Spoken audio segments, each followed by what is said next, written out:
네, 지난 시간과 같은 본문이죠.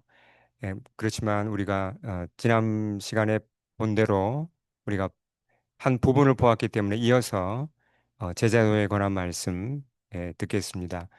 자, 제목을 같이 한번 읽어보겠습니다. 시작.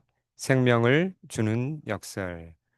네, 어, 주님께서 당신을 따라오는 제자들에게 그리고 또 그 제자들뿐만 아니라 모든 무리들에게 이제 주신 어, 아주 유명한 말씀인데 이 말씀 지난 시간에도 말씀드렸지만 이제 어, 좀 부담을 느끼는 분들이 많습니다. 이 말씀을. 근데 그 이제 이 말씀을 우리가 바로 알 때 부담이 아니라 너무나 소중한 우리를 생명으로 인도하는 그런 가르침이죠. 우리 한번 같이 읽어보겠습니다. 시작. 또 무리에게 이르시되 아무든지 나를 따라오려거든 자기를 부인하고 날마다 제 십자가를 지고 나를 따를 것이니라. 누구든지 제 목숨을 구원하고자 하면 잃을 것이요 누구든지 나를 위하여 제 목숨을 잃으면 구원하리라. 어, 자, 주님의 이 말씀 속에 그 세 가지 명령문이 있다 그랬죠. 명령. 예. 첫째 명령이 예, 그 deny himself 부인하라는 거고 두 번째 명령이 십자가를 자기 십자가를 지라는 거고 세 번째 명령이 팔로우 미 나를 따르라는 거였죠. 이 세 가지 명령을 하셨습니다. 네. 지난 시간에 살펴본 것이 우리가 이제 자기를 부인하라는 게 어떤 뜻인지 살펴보았는데 이 세 가지 명령이 다 따로따로 될 수 없다 그랬습니다. 이게 따로 분리될 수 있는 게 아니에요. 한 가지 명령을 주셨는데 그걸 세 가지 측면에서 살펴본 거라고 보면 됩니다. 세 가지 측면. 네. 그래서 자기를 부인하는 건 이런 거고 십자가를 지는 건 또 따로 이런 거고 그게 아닙니다. 한 가지란 걸 명심하시고 이제 이 주님이 주신 이 한 가지 명령이 무언가를 우리가 잘 세 가지 측면에서 이렇게 이해를 하면 좋겠습니다. 잠깐 복습을 하면 이제 이 말씀 우리 먼저 확인해야 될 게 뭡니까? 자기를 부인하라고 하면 부담이 왜 되죠? 아, 그러면 예수님 따르는 이 크리스찬으로 예수님 따르는 게 너무 금욕적이고 무슨 수도승 같고 뭐 할 수 있는 게 없고 다 하지 말아야 하고 너무나 경건하고 거룩하게 사니까 재미없을 것 같은 너무나 어려워서 지키기 힘들 것 같은 그런 부담을 갖기 쉽다는 얘기죠. 근데 그게 아니란 걸 말씀드렸습니다. 그렇지 않다는 걸 예, 말씀드렸죠. 그래서 지난 한 주간 제가 부탁한 거 기억나십니까? 여러분 한 주 동안 뭘 해보자 그랬죠? 자기를 부인한다는 것의 핵심이 뭐라고 그랬습니까? 자기를 부인한다는 것은 결국 그 24절에서 말씀에 나왔지만 나를 위하여 예수님을 위하여 제 목숨을 잃는 것과 같다 그랬습니다. 그러니까 오늘 하루 내가 하고자 하는 일이 예수님과 맞는지 예수님과 이게 통하는지 예수님에게 합당한지를 살펴보아서 예수님하고 맞지 않는 건 어떻게 해야 된다고요?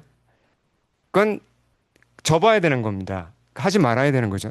누구를 만나고 무엇을 보고 무엇을 사고 어떤 일이든 간에 예수님한테 이게 맞을까? 예수님하고 통할까?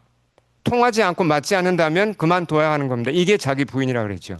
인생의 큰 그림에서도 우리가 어떤 직장을 가고 내 학교를 가고 결혼을 하고 이사를 가고 그 모든 중요한 일을 결정할 때도 기준이 누구죠? 그러니까 예수님께 이게 맞는지, 예수님이 기뻐하시는지 기도해보고 살펴보아서 아무래도 예수님과 안 통하는 것 같고 안 맞는 것 같으면 내가 좋아도 아무리 그 길로 가고 싶어도 그 길로 가지 말아야 된다 그랬죠. 그게 자기 부인입니다. 이해하시죠? 일주일 동안 그렇게 한번 해보셨나요? 예. 해보신 분 한번 조용히 손 들어 보시겠어요? 조금이라도 하루라도 해봤다. 예, 이게 너무너무 중요한 겁니다. 매일 아침 우리가 큐티 할 때, 오늘 하루 동안 어떤 일을 할지, 이게 예수님과 맞는지 살펴봐야 되고, 내가 부인할 게 뭐가 있는지 살펴봐야 되고, 자기 전에는 내가 오늘 하루를 정말 어떻게 살았는지, 예수님하고 맞는 일을 했는지, 맞지 않는 일을 했다면 내가 회개해야 되는 거죠. 이 일을 계속할 때 우리 신앙이 차원이 달라질 거예요. 이게 예수님과 동행하는 거거든요, 사실. 자, 그럼 이어서 이 말씀에 이제 또 다른 측면, 그러니까 오늘은 두 번째, 날마다 제 십자가를 지고 이게 무슨 말인지 이 측면에서 한번 보기로 하겠습니다. 자, 그러면 이게 무슨 말일까요? 사람이 자기 십자가를 진다. 자기 십자가를 진다. Take up his cross. 자기 십자가를 진다. 이게 어떻게 하는 거죠, 구체적으로? 보통 이제 어, 많이들 하시는 말씀이 이제 자기 십자가 그러면 사명을 보통 먼저 많이 생각해요. 미션. 내게 주어진 사명. 그리고 어떤 분들은 사명의 십자가가 무겁다. 더 나아가서 내게 주어진 어떤 억지로 지고 가야 할 짐을 얘기하는 분들도 계세요. 아, 내 남편이 내 십자가야. 내 직장이 내 십자가야. 뭐 등등. 이런데 그 틀린 말은 아니에요. 틀린 말은 아니지만 그게 주된 뜻은 아닙니다. 이게 십자가를 진다고 하는 그 주된 뜻하고는 좀 거리가 있는 얘기입니다. 그런 걸 예수님께서 말씀하신 게 아니라는 걸 제가 미리 말씀을 드립니다. 자, 어,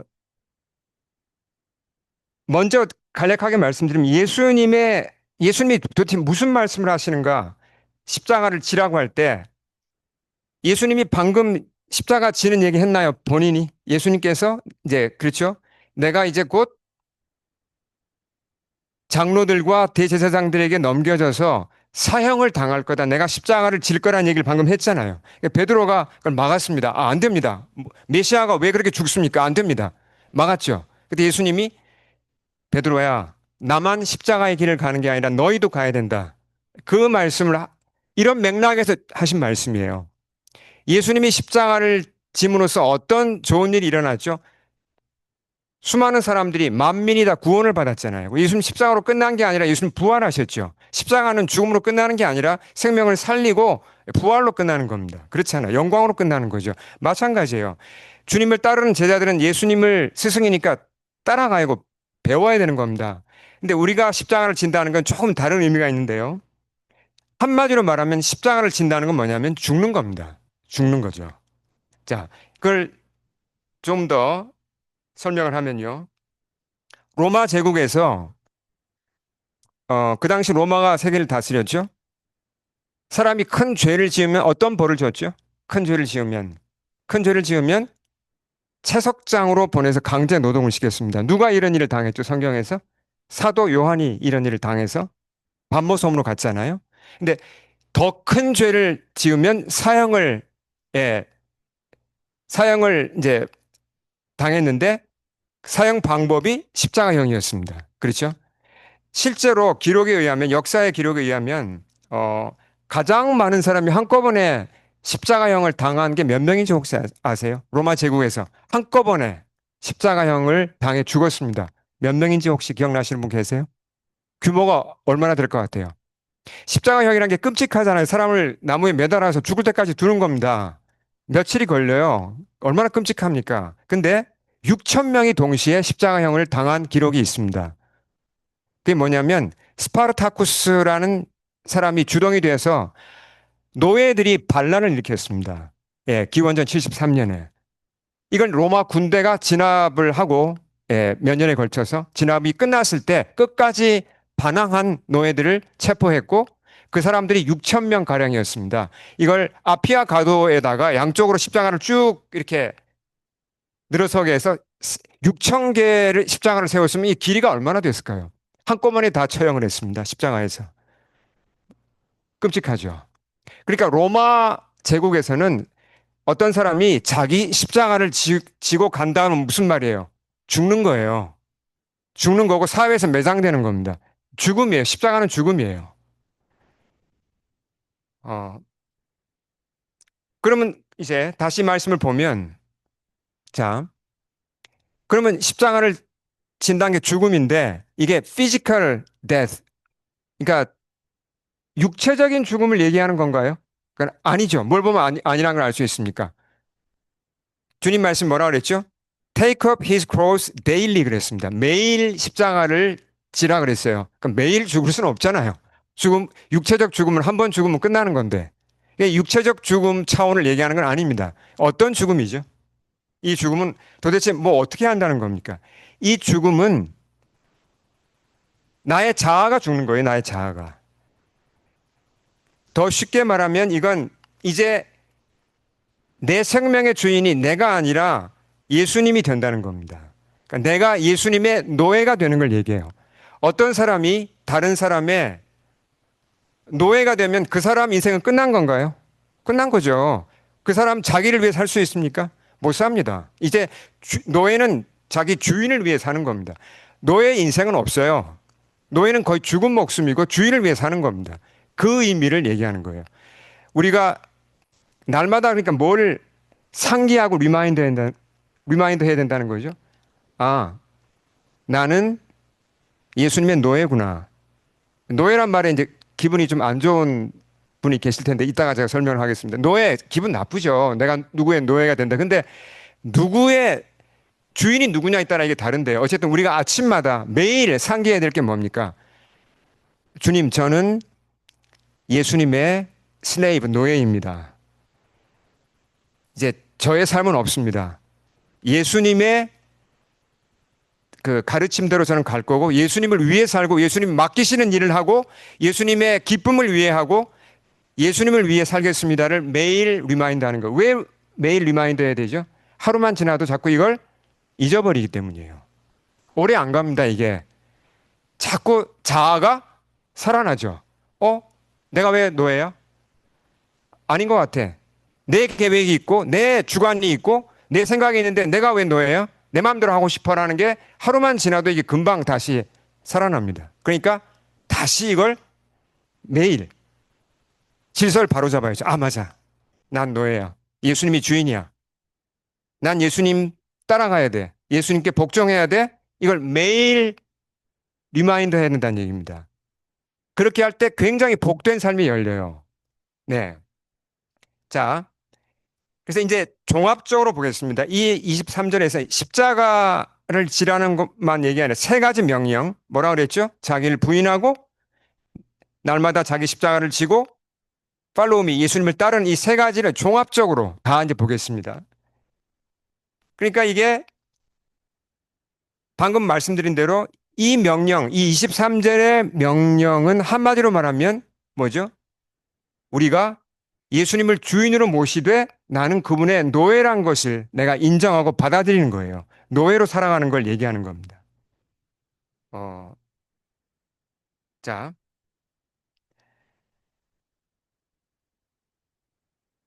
솔직하게 우리 자신을 한번 돌아보겠습니다. 내가 예수님의 이제 이게 한국말에는 또 이게 또 뉘앙스하고 어감이라는 게 있어요. 예수님의 좋은 그러면 별로 기분이 안 나빠요. 근데 예수님의 노예 그러면 내가 왜 노예지? 벌써 이게 기분이 좀 안 좋습니다. 영어로 사실 같은 얘기인데 slave 노예죠. 어, 노예가 보세요. 이렇게 한번 생각을 해보죠. 여기 노예가 한 사람이 있습니다. 슬레이브가 있어요. 제가 주인이에요. 이 노예입니다. 근데 이 노예가 제가 잘해줘요. 그랬더니 이 노예가 이제 자기가 노예라고 생각하지 않아요. 그리고 그냥 슬슬 자기가 주인처럼 행세를 합니다. 그럼 관계가 어떻게 되죠? 주인하고 노예의 관계가 이상해지는 겁니다. 우리가 그런 경우를 참 많이 겪어요. 무슨 얘기냐면 여러분이 기도하는 걸 한번 잘 생각해 보십시오. 기도하는 거, 주님께 기도하는 거, 노예로서 기도를 하는 건지 아니면 주인으로 기도하는 건지 헷갈릴 때가 많아요. 자, 보세요. 주님, 이거 주세요. 고쳐주세요. 들어주세요. 안 해주시면 저 서운해요. 그런 마음이 있잖아요. 노예의 자세입니까? 주인의 자세입니까? 우리는 많은 경우 내가 노예라는 것을 슬레이브라는 걸 잊어버립니다. 그리고 주인으로 모셔야 될 예수님에 대해서 어떤 자세면 어, 나의 의사, 나의 변호사, 나의 카운셀러, 내가 도움이 필요할 때 도와주는 분으로 생각해요. 그렇게 취급을 합니다. 내 인생의 중요한 결정 다 내가 해요. 여러분 다 본인들이 하시잖아요. 물론 제가 좀 과장을 한 겁니다. 안 그럴 때도 있죠. 그렇지만 우리는 내가 주인이 되어서 내 인생을 결정하고 내가 중요한 결정 다 하고 안 될 때만 와요. 힘들 때만 와서 아, 주님은 어떻게 된 겁니까? 왜 안 됩니까, 이게? 왜 길이 막힙니까? 결정은 누가 했는데요? 본인이 했잖아요. 본인이 주인처럼. 정말 중요한 결정을 내릴 때 금식 기도라도 하면서 주님의 뜻을 구해본 적이 있습니까, 우리가? 돌아봐야 됩니다. 우리가 주님을 향하여 가진 자세가 가만히 있으면 저절로 어떻게 되죠? 내가 주인이 돼요. 내가 주인이 되고 예수님은 필요할 때 불러 쓰는 무슨 그냥 변호사, 의사, 카운셀러라니까요. 우리의 신앙생활이 왜 힘든가? 신앙생활에 뭔가 답답하다. 왜 내가 오랫동안 주님을 따라하는데 왜 이렇게 발전이 없는가? 내가 주님을 열심히 따라하는데 뭔가 좀 이렇게 좀 피어나야 되는데 잘 못 피어나는가? 여러 이유가 있습니다. 근데 가장 결정적인 건 오늘 말씀 보면 뭘 알 수 있죠? 주님은 분명히 너희가 십자가를 지고 나를 따르라 그랬습니다. 너희가 노예이고 주인인 나를 섬기라고 했습니다. 따라오라고 했는데 우린 자꾸 내가 주인처럼 행동을 해요. 관계가 제대로 안 맺히는 겁니다. 관계가 안 맺히는 거죠. 예, 이 사실을 우리가 잘 봐야 됩니다. 자, 저도 그럴 때가 굉장히 많았습니다. 저도 제가 주인처럼 행동할 때가 정말 많았어요. 근데 그걸 어, 많이 바꿨어요. 아, 이게 아니구나. 그러니까 점점 더 노예로 저를 받아들이면서 새로운 세계가 열리더라고요. 그래서 제가 그걸 함께 나누고자 지금 이렇게 강조하고 있는 겁니다.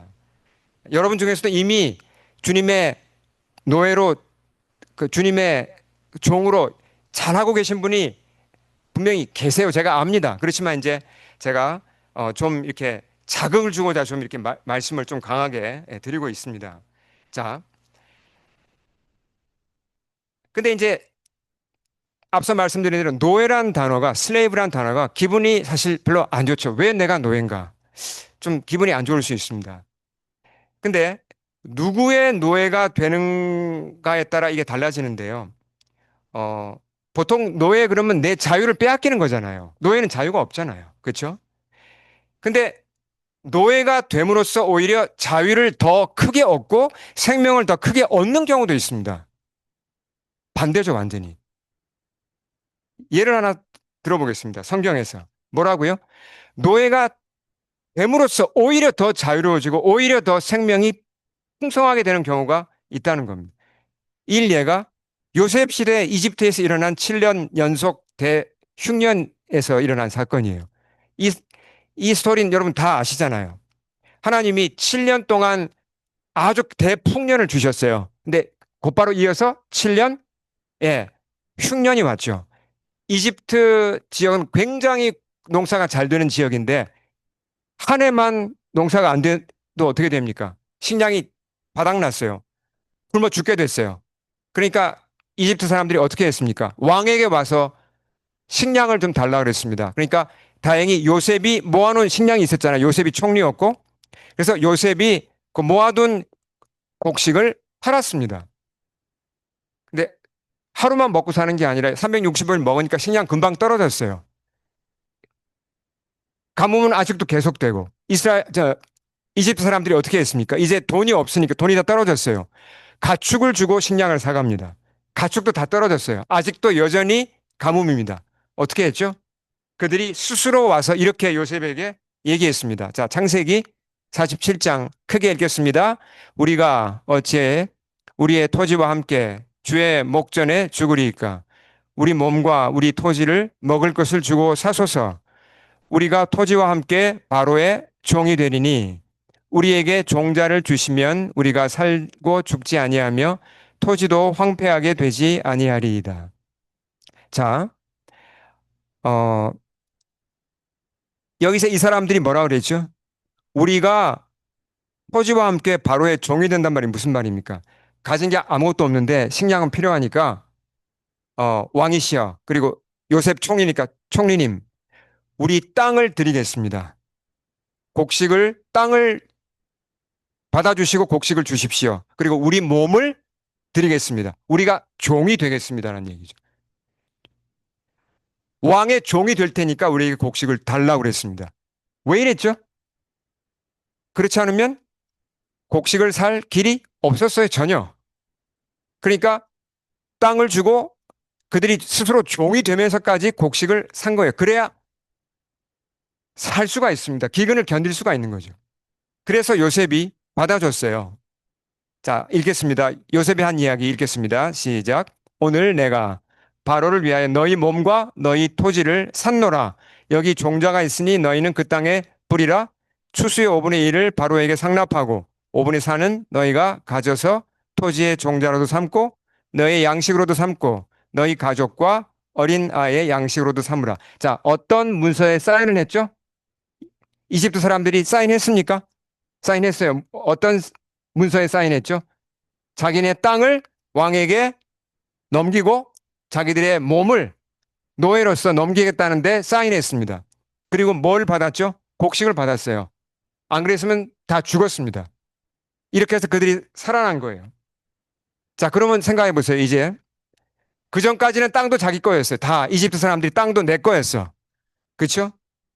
근데 이제 내 땅이 아니라 이게 왕의 땅이 돼버렸어요. 나는 종이 됐어요. 기분 나쁠 거 아니에요. 내가 종이 됐어. 살아는 났지만, 난 노예야. 너무너무 힘들어. 자유도 없어. 괴로워하고 고통스러워했나요? 아니요. 그들이 이렇게 고백했습니다. 자, 읽겠습니다. 주께서 우리를 살리셨사오니 우리가 주께 은혜를 입고 바로의 종이 되겠나이다. 감사로 충만했어요. 요셉에게. 감사로 충만했죠. 왜요? 요셉 덕분에 그들이 7년 흉년을 견디고 살아났기 때문에. 안 그러면 다 죽었어요. 아이들까지 다 죽었습니다. 근데 왕의 노예가 됨으로써 그들이 구원을 받은 겁니다. 자, 여기서 하나의 굉장히 중요한 원리가 나오죠.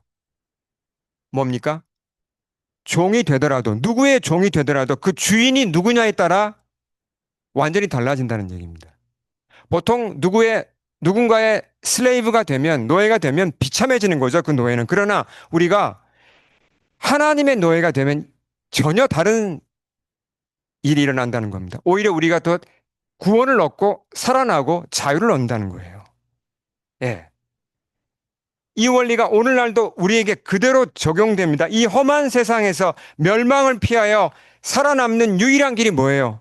유일한 길이 뭡니까? 사람들이 예수님을 주님으로 영접하고 종이 되는 거예요.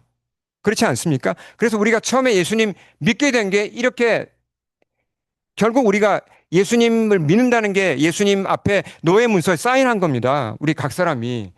제가 주님을 저의 주인으로 모시고 저는 종이 되겠다고 사인한 거잖아요.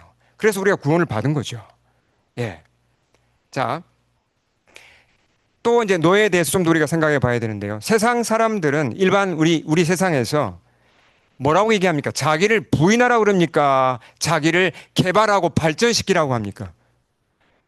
이 세상 사람들은 이 세상에서 철학이나 무슨 사상이나 다 자기를 부인하라 그러지 않습니다.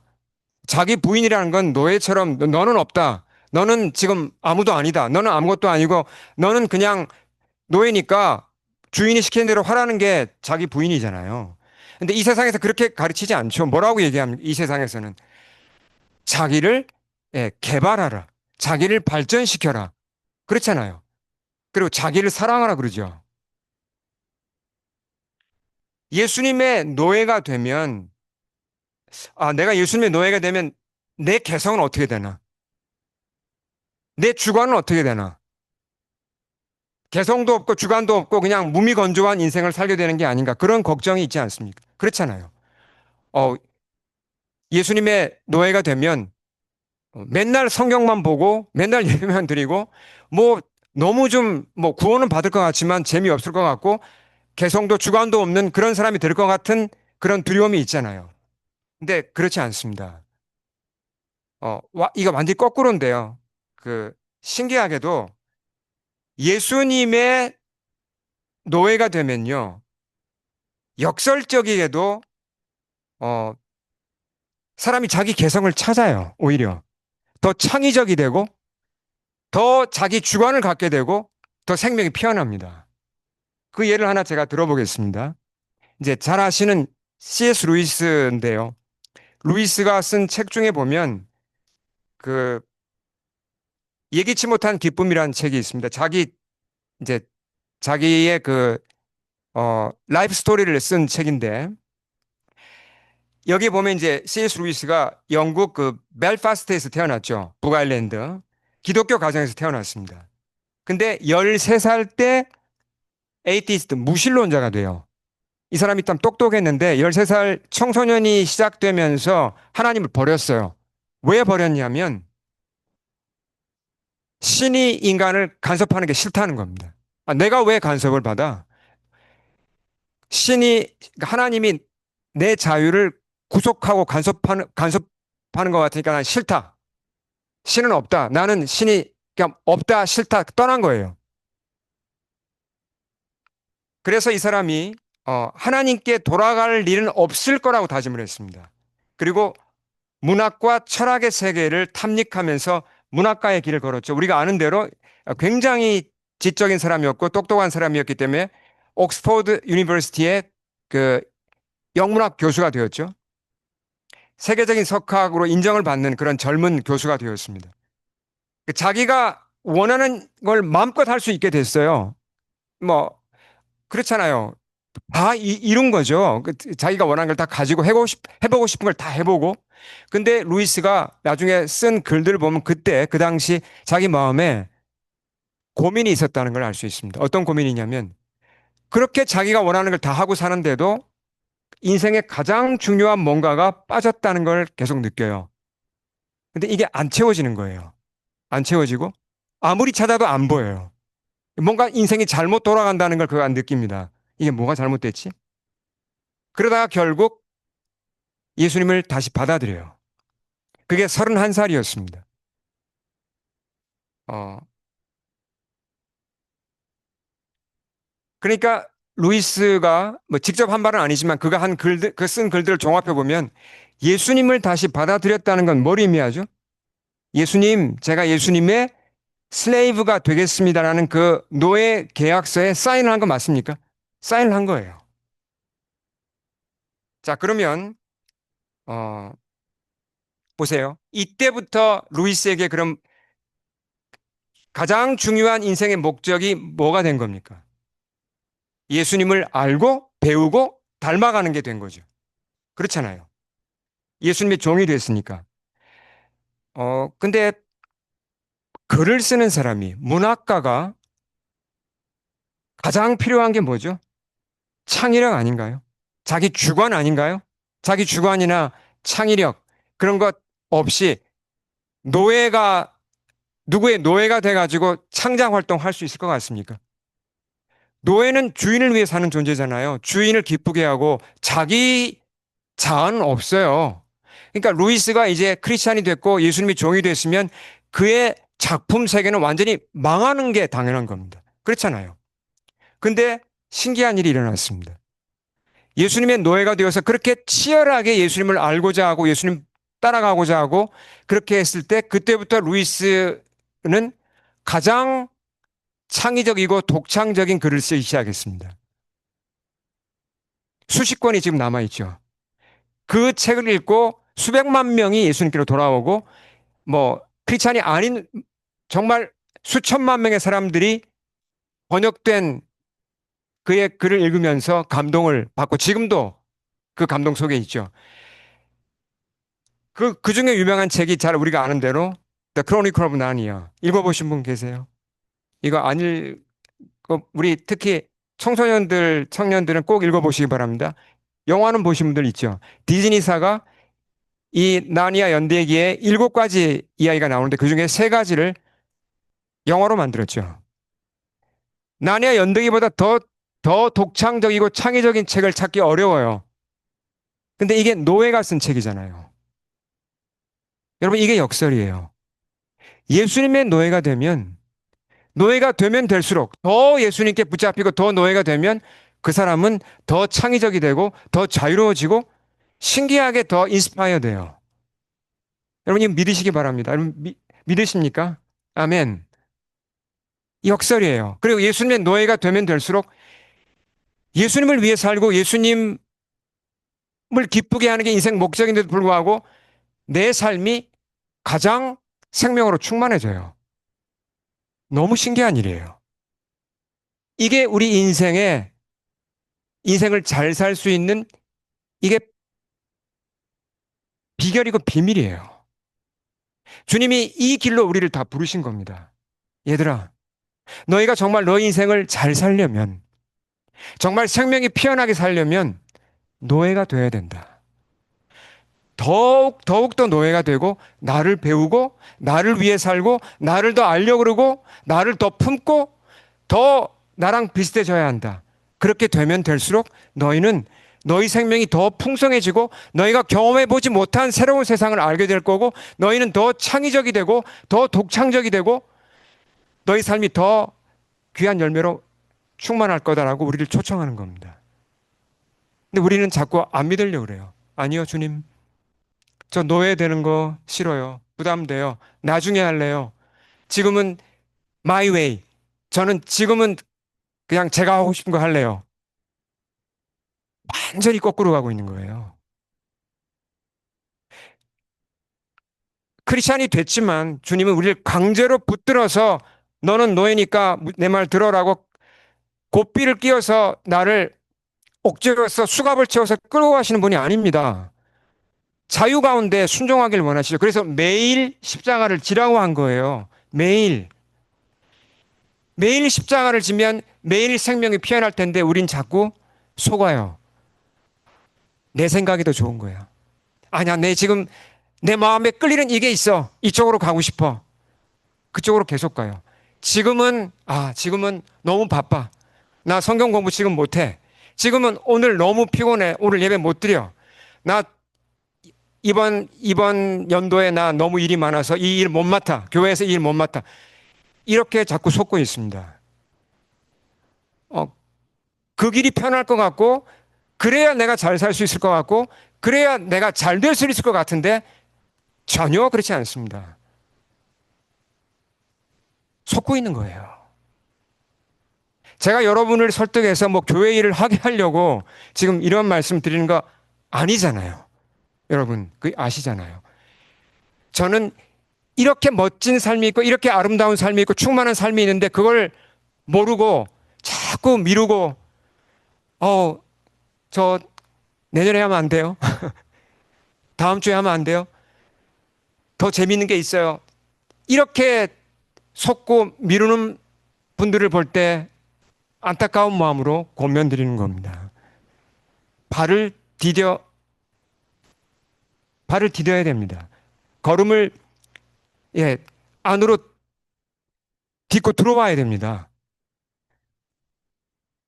이 순종 속으로 들어와야 됩니다. 우리 한 번 더 말씀을 읽겠습니다. 같이 읽겠습니다. 시작. 또 무리에게 이르시되 아무든지 나를 따라오려거든 자기를 부인하고 날마다 제 십자가를 지고 나를 따를 것이니라. 누구든지 제 목숨을 구원코자 하면 잃을 것이요 누구든지 나를 위하여 제 목숨을 잃으면 구원하리라. 자, 또 한 가지 더 우리가 주목해야 될 건 뭐냐면 어 잠깐만요. 네, 인생의 우선순위입니다. 오늘 말씀에서 주님이 강조하신 것 중에 하나예요. 우선순위. 해야 될 일은 참 많아요, 우리가. 예, 직장에서, 가정에서, 학교에서, 교회에서 해야 될 일 많은데 어디다가 우선순위를 두는가? 오늘 말씀 보면 너무나 분명하죠. 우리가 노예라면 주인이 우리의 우선순위죠. 너무나 분명하죠. 속지 말아야 됩니다. 주님이 이렇게 말씀하셨어요. 26절 읽겠습니다. 누구든지 나와 같이 읽겠습니다. 내 말을 부끄러워하면 인자도 자기와 아버지와 거룩한 천사들의 영광으로 올 때 그 사람을 부끄러워하리라. 무슨 얘기입니까? 누구든지 나와 내 말을 부끄러워한다는 말을 돌려놓으면 무슨 말이냐면 너희가 나에게 프라이어리티를 두지 않는다는 얘기입니다. 우선권을 안 둔다는 얘기예요. 너희가 나에게 우선권을 두지 않으면 나도 너에게 우선권 두지 않겠다는 얘기예요. 여러분, 재림을 믿으십니까? 예수님 다시 오시는 건 믿으십니까? 예수님 다시 오신다면 우리의 우선권이 어디 있어야 됩니까? 우리가 정신을 바짝 차리고 삶의 우선권을 잘 정리해야 됩니다. 그래서 제가 한 가지 더 고면 드리는 거는, 어, 실제로 이렇게 기도해 보셔야 돼요. 예수님, 저는 예수님의 슬레이브, 노예입니다. 정말 주님을 위해 제가 뭘 하면 좋을까요? 우리가 단기적으로 해야 되는 게 있고 큰 그림으로 해야 될 것들이 있어요. 정말 진심으로 이 기도를 해야 됩니다. 주인이신 예수님을 위해 주님 제가 뭘 하길 원합니까? 작게는 어떤 성경 공부에 참석하고 또 좀 더 넓게는 어떤 교회에서 맡긴 어떤 일을 내가 맡아서 하고 이런 게 될 수도 있겠죠. 더 나아가서는 뭐 여러 가지가 있습니다. 주님이 우리를 어떤 사역자로 부를 수도 있어요. 예. 패스터 티미, 우리 이제 김인호 집사님의 아드님이신 패스터 티미가 여기 앉아 있는데 오래전에 전 기억나요. 우리 패스터 티미.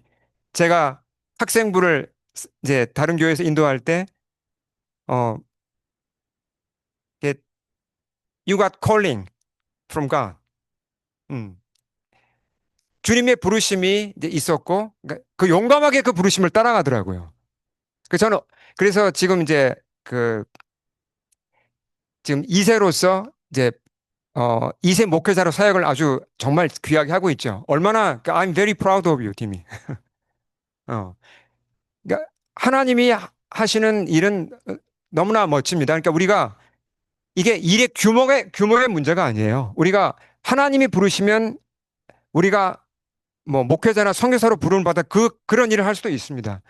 그러나 작게는 하나님이 내게 맡기시는 그런 일, 교회에서 어떤 뭐 목자가 된다든지 아니면 뭐 어떤 섬기는 일을 한다든지 한 사람을 전도하는 정말 크기의 규모의 어떤 사이즈에 관계없이 중요한 건 뭐냐면 예수님을 위해서 정말 내가 무엇을 하고자 하는 진심을 가지고 기도해 보는 겁니다. 주님, 제가 주님을 위해 뭘 하길 원하십니까? 이 기도를 끊임없이 우리가 해야 돼요.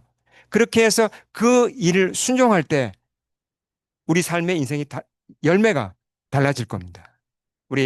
이 말씀은 주님이 우리에게 주신 이 주옥 같은 제자도에 관한 말씀은 우리가 꼭 암송해야 되고요.